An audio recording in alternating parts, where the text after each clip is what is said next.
সৌৰভ গাৰ্গ এই মুহূৰ্তত এটা ভয়ংকৰ খবৰ জনাইছো হিন্দী সিনেমাৰ কাইদাৰে এটা নৃশংস হত্যাকাণ্ড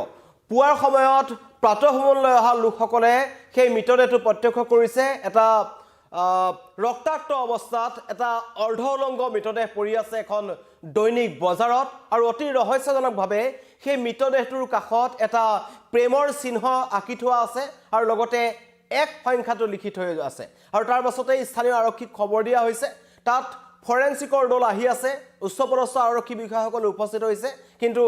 এই নিৰ্বাচনৰ সময়ছোৱাত নিৰ্বাচনলৈ কেইটামান দিন বাকি থকা অৱস্থাত এখন দৈনিক বজাৰত এটা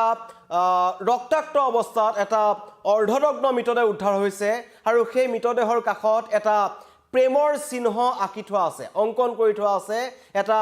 লাভ সিম্বল তাত অংকন কৰিছে হত্যাকাৰীয়ে কি কাৰণত সেই প্ৰতীক চিহ্নটো অংকন কৰা হ'ল আৰু লগতে সেই এক সংখ্যাটো কি কাৰণে দিছে সেয়া কিন্তু এতিয়া ৰহস্যৰ আৱৰ্তত সমগ্ৰ ঘটনা সংঘটিত হৈছে দুধনৈ যিখন দৈনিক বজাৰ আছে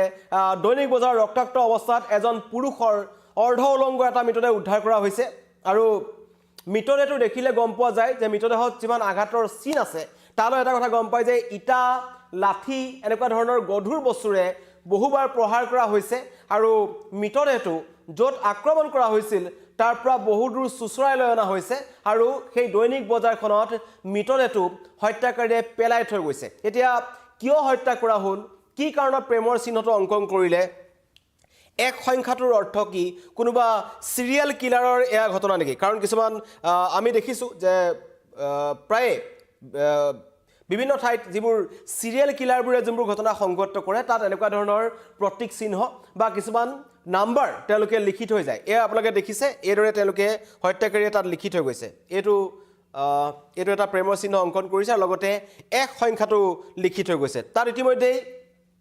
দুধনৈ আৰক্ষী উপস্থিত হৈছে আৰু তাত উচ্চপদস্থ আৰক্ষী বিষয়াসকল উপস্থিত আছে খুদা পোছা কৰি আছে আৰু নিশাৰ ভাগত সেই অঞ্চলটো আচলতে যি দুধনৈৰ যিখন দৈনিক বজাৰ অঞ্চলটো আছে ৰাস্তাৰ কাষতে আছে আৰু সেই অঞ্চলটোত মানুহৰ সমাগম কমি যায় আৰু সেই কাৰণে হয়তো সেই নিশাৰ ভাগতেই হত্যাকাৰীয়ে এই ব্যক্তিজনক তাত হত্যা কৰি পেলাই থৈ গৈছে ইতিমধ্যেই মৃত লোকজনৰ যিজনৰ মৃতদেহ উদ্ধাৰ হৈছে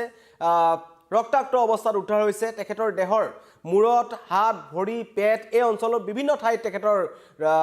আঘাতৰ চিন স্পষ্ট হৈ আছে সন্দেহ কৰা হৈছে যে ইটা লাঠি এনেকুৱা লোহা এনেকুৱা বস্তু ব্যৱহাৰ কৰিছে হত্যাকাৰীয়ে আৰু বাৰম্বাৰ তেখেতক ওপৰজুপৰি প্ৰহাৰ কৰিছে তেজেৰে লুতুৰি পুতুৰি অৱস্থাত উদ্ধাৰ কৰা হৈছে কিন্তু আটাইতকৈ ৰহস্যজনক কথা যে মৃতদেহৰ কাষত হত্যাকাৰীয়ে এটা প্ৰেমৰ চিহ্ন অংকন কৰি থৈ গৈছে আৰু লগতে এক সংখ্যাটো লিখি থৈ গৈছে যদি এক সংখ্যাটো চোৱা যায় যিসকল লোকে কৈছে যে যিবোৰ সিৰিয়াল কিলাৰ আছে তেওঁলোকে সেই এক সংখ্যাটো কিন্তু প্ৰথম ভিক্টিমজনক হত্যা কৰাৰ পাছত বা তেখেতৰ প্ৰতিশোধ লোৱাৰ পাছত এই ধৰণৰ চিহ্ন তেওঁলোকে অংকন কৰি থৈ যায় সেইকাৰণে হয়তো সন্দেহ কৰা হৈছে যে এইটো হয়তো কোনোবা সিৰিয়াল কিলাৰৰ কাম হ'ব যি এটা মেছেজ হয়তো তেওঁ লিখি থৈ গৈছে যে এয়া প্ৰথম ভিক্টিম আছিল ইয়াৰ পিছত তেওঁলোকে এনেকুৱা ধৰণৰ ঘটনা সংঘটিত কৰিব পাৰে তাৰ কাৰণে এই সমগ্ৰ ঘটনাটো অধিক ৰহস্যৰ মাজত সোমাই পৰিছে এটা চেপা উত্তেজনাই বিৰাজ কৰিছে যে নিৰ্বাচনী হিংসা নেকি কৰবাত নহয় কৰবাত সেইটো থাকিব পাৰে কাৰণ ৰাজ্যৰ বিভিন্ন প্ৰান্তত নিৰ্বাচনী হিংসা হৈ আছে কিন্তু নিৰ্বাচনী হিংসা হ'লেও এজন ব্যক্তিক কাখত এই কিয় কাৰণে প্ৰেমৰ চিহ্নটো অংকন কৰি থৈ গ'ল সেইটো ৰহস্যৰ আৱৰ্তত আছে আৰক্ষী উপস্থিত হৈছে ফৰেনচিকৰ দল আহি আছে স্নিফাৰ ডগ লৈ আহিব আৰু আহি তেওঁলোকে তন্নকৈ সেই অঞ্চলটোত কিবা হত্যাকাৰীয়ে ব্যৱহাৰ কৰা সামগ্ৰী বা এই ব্যক্তিজনক ওপৰজুপৰি প্ৰহাৰ কৰা লাঠি শিল ইটা এনেকুৱা ধৰণৰ বস্তুবোৰ পায় নেকি তেওঁলোকে তদন্ত কৰিব ইতিমধ্যে এজন স্থানীয় ৰাইজৰ মন্তব্য আহিছে মই প্ৰথমতে মন্তব্যটো শুনাই ল'ব বিচাৰিছোঁ ঘটনাটোতো আমি ৰাতিপুৱাহে গম পালোঁ তাৰমানে ইয়াতে এজন মানুহ দৈনিক বজাৰত আমাৰ চামল মজুমদাৰ নামৰ দোকানীজনৰ সন্মুখত মানে মৃত হৈ পৰি আছে কিন্তু গোটেই মানে বজাৰখনতে মোটামুটি ৰাস্তাৰ পৰা আপোনাৰ এই মজুমদাৰৰ দোকানলৈকে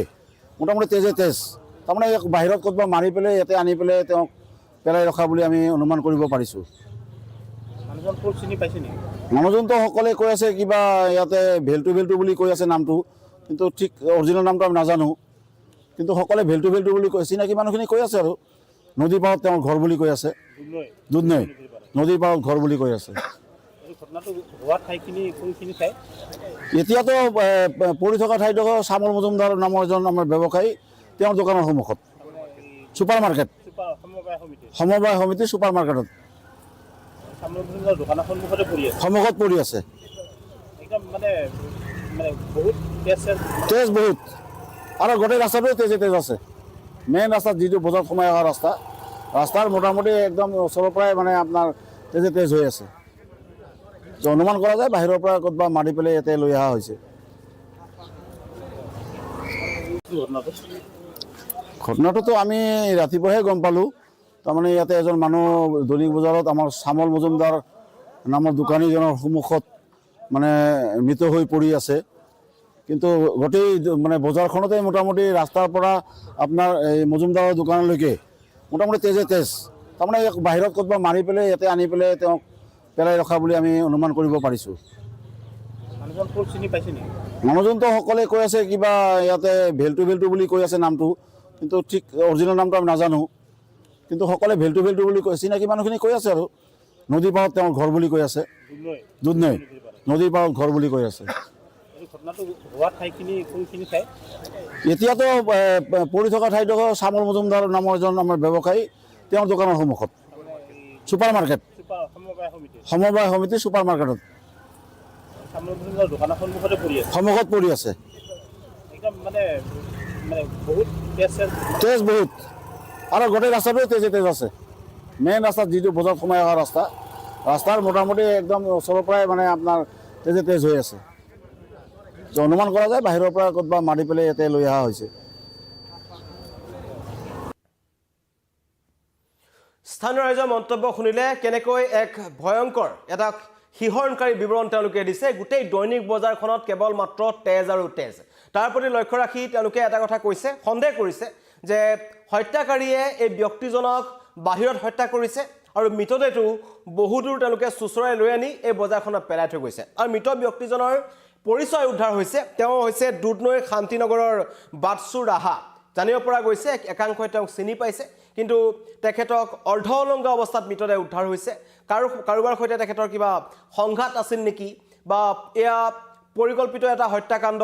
বা কি কাৰণত তেখেতক হত্যা কৰা হ'ল নিৰ্বাচনী হিংসা নেকি এনেবোৰ তদন্ত আৰক্ষীয়ে কৰিব ইতিমধ্যেই আমাৰ যি স্থানীয় সাংবাদিক আছে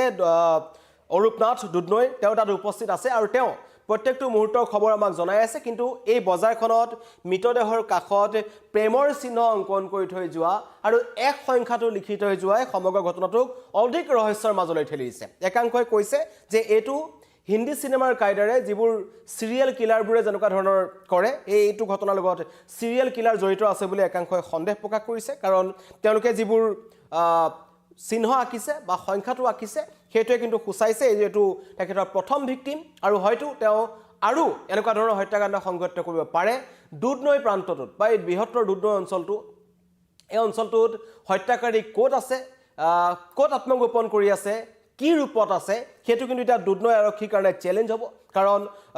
এনেকুৱা এটা হত্যাকাণ্ড সংঘটিত কৰি গ'ল ইমান নিপুণভাৱে আৰু এখন দৈনিক বজাৰত মৃতদেহটো পেলাই থৈ গৈছে আৰু হয়তো সেই দৈনিক বজাৰখনত কোনো ধৰণৰ এতিয়ালৈকে হয়তো তাত CCTVৰ ব্যৱস্থা যদি থাকে তেন্তে আৰক্ষীৰ কাৰণে তদন্তত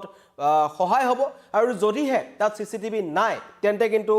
এই ৰহস্যটো উদ্ঘাটন কৰিবৰ কাৰণে দুধনৈ আৰক্ষীৰ সন্মুখত এটা ডাঙৰ চ্যালেঞ্জ থাকিব ডাঙৰ প্ৰত্যাহ্বান থাকিব কাৰণ হত্যাকাৰী এইটো এটা সচৰাচৰ যেনেকুৱা ধৰণৰ হত্যাকাণ্ডবোৰ সংঘটিত হয় ডাইৰেক্ট ঘপিয়াই কাটিছে পৰৱৰ্তী সময়ত হত্যাকাৰী কৰায়ত্ব কৰিছে তেনেকুৱা ঘটনা নহয় যেন লাগিছে আৰু তাৰ প্ৰতি লক্ষ্য ৰাখি স্থানীয় ৰাইজে মন্তব্য কৰিছে যে তদন্ত হ'ব লাগে হত্যাকাৰীক যাতে শীঘ্ৰে কৰায়ত্ব কৰিব পাৰে যাতে পৰৱৰ্তী এনেকুৱা ধৰণৰ ঘটনা যাতে সংঘটিত নহয় কাৰণ এখন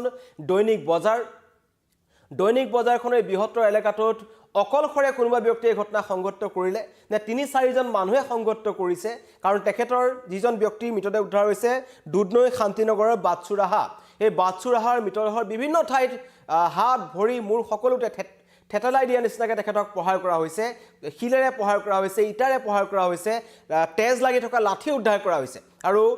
বহুদূৰ তেখেতৰ কাপোৰ কানি যেটো ফালি গৈছে তেখেতৰ মৃতদেহ বহুদূৰৰ পৰা চুচৰাই অনাৰ সন্দেহ কৰা হৈছে তেজেই তেজ সমগ্ৰ বজাৰখনত আৰু তাৰ কাৰণে সন্দেহ কৰা হৈছে কেৱল এজন ব্যক্তি নে এটা কেইবাজনো ব্যক্তিয়ে মিলি এই ঘটনাটো সংঘটিত কৰিলে সকলো এটা ৰহস্যৰ আৱৰ্তত আৰক্ষী উপস্থিত হৈছে উচ্চপদস্থ আৰক্ষী বিষয়াসকল উপস্থিত হৈছে ফৰেনচিকৰ দল আহি আছে স্নিফাৰ ডগ আনিছে আৰু দুধনৈৰ দৈনিক বজাৰত ৰক্তাক্ত অৱস্থাত উদ্ধাৰ হোৱা মৃতদেহৰ কাষত প্ৰেমৰ চিহ্ন আৰু এক সংখ্যাটো কিয় হত্যাকাৰী লিখি থৈ গ'ল সেয়া বৰ্তমানো কিন্তু ৰহস্যৰ আৱৰ্ত ধন্যবাদ